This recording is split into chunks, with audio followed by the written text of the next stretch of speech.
और क्योंकि हिंदुस्तानियों के अंदर कोई अहंकार और प्राउड और ईगो नाम की चीज़ नहीं होती है, तो हम सबको पता है कि 2012 से ही 19 अप्रैल 2012 से ही इसकी टेस्टिंग हो रही थी। अग्नि 5 के बारे में बात कर रही हूँ।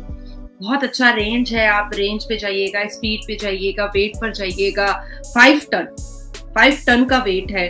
तो आप जितने भी एकदम ऑल अराउंड अगर आप जाइएगा, तो एक ऐसी चीज़ लाई गई है जो एक्चुअली में हिंदुस्तान के प्राउड को और बढ़ा दिया गया है। आज अग्नि 5 नहीं आया है, मुझे ऐसा लग रहा है कि अग्नि फायर आ गया है। और कहीं ना कहीं बीजिंग को, पाकिस्तान को, चाइना को बहुत प्रॉब्लम हो रहा है।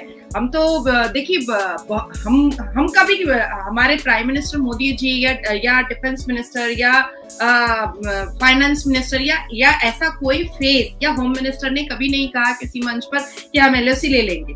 लेकिन और ये भी नहीं हम लोगों ने आगे बढ़ के कहा कि अग्नि 5 लाएंगे या मुर्मुगांव जैसी चीजें हम लेकर आ रहे हैं, देखो देखो हम तो बहुत बड़ा काम कर रहे हैं। नहीं, हमारे अंदर ये चीजें नहीं है। हम काम पे विश्वास करते हैं, हम बड़ी बड़ी गोलियों पे विश्वास नहीं करते। आज सामने आया, फाइनल टेस्ट हुआ, 2012 से टेस्टिंग की जा रही थी, मॉडल बनाया जा रहा है, उसका स्ट्रक्चर बनाया जा रहा है, हर जगह से उसको तैयार किया जा रहा है, लेकिन हमने कोई भी बड़ी बोली नहीं कही। आज जब लॉन्च हुआ तो अपने आप पूरे दुनिया को पता चल गया, और जिसको जिसको दर्द होना था, जिसको हार्ट अटैक आना था, सबको आना भी स्टार्ट हो गया है।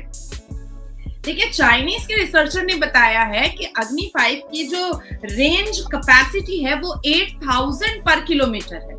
हम तो तब तक 5000 किलोमीटर ही बोल रहे थे, फिर 7000 किलोमीटर बोला गया। जैसे जैसे साइंटिस्ट ने और वहां के रिसर्चर ने काम किया वैसे वैसे कहा गया है। लेकिन चाइना के दिल में कितना दर्द है कि उन्होंने अपने रिसर्चर से पता करवाया है कि नहीं भाई, 8000 पर किलोमीटर है।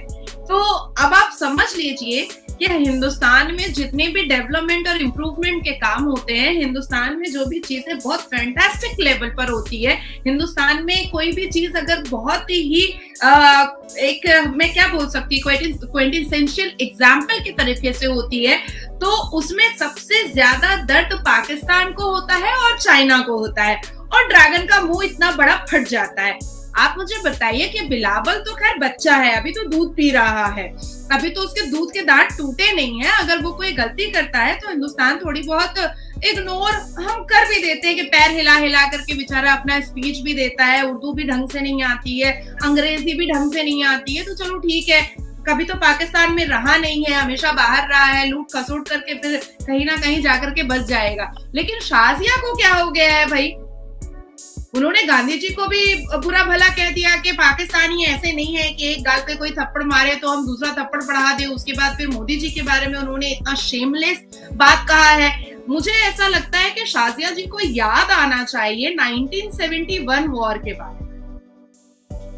उनको याद करना चाहिए कि हमने जीता था, we won that war, we won that battle. माफ कर दिया इसका मतलब ये नहीं है कि हमें जबान खींचना नहीं आता है, या हमें रस्सी खींचनी नहीं आती है, या रस्सी कसनी नहीं आती है। आज हमारे पास आईएनएस मुर्मुगांव जैसी चीजें हैं, आज हमारे पास अग्नि 5 जैसी, जिसको मैं अग्नि फायर ही कह रही हूँ शुरू से लेकर के अब तक, आपके चैनल पर जो मैं बैठी हूँ, अभी रात का 10 बज रहा है, तो अब तक मैं कह रही हूँ कि अग्नि फायर है। तो हम ऐसी चीजें करते हैं तब तो हम इतनी शेमलेस, इतनी डेरोगेटरी और डिफेमेटरी रिमार्क नहीं देते। एक औरत होकर के, एक मुसलमान औरत होकर के इतनी बदतमीजी से बात करना, मुझे नहीं लगता है कि एक मंत्रालय के पद पर पे बैठ करके, इतने बड़े चेयर पर बैठ करके उनको इस हिसाब से बात करनी चाहिए थी। एक डिग्निफाइड, एक क्वालिफाइड महिला जिस हिसाब से बात करती है, उसको उन चीज का लिहाज रखना चाहिए था। दर्द तो भाई दिख रहा। देखिए, चाइना जब अभी हालिया में हमारे हिंदुस्तान के नेवी, आर्मीज ने डंडे से, पत्थर से, ईटा से, थप्पड़ से मार मार करके भगाया चाइना उनको। तो उस वक्त सबसे ज्यादा दर्द जो है वो पाकिस्तान को हो गया। और जैसे ही अग्नि 5 आया और आईएनएस मुर्मुगांव जैसी चीजें लॉन्च होने लगी, अब पाकिस्तान जो है वो आग बगोला हो रहा है कि भाई अब तक तो न्यूक्लियर बॉम्ब की धमकियां हम दिया करते थे, अब तक तो इंडिया को थ्रेट हम करते थे कि भाई हमारे पास जो है वो तो। हेलो एवरीवन, हमारे चैनल पे आप सबका स्वागत है। अगर आपने अभी तक हमारे चैनल को सब्सक्राइब नहीं किया है, जल्दी से कर दीजिए।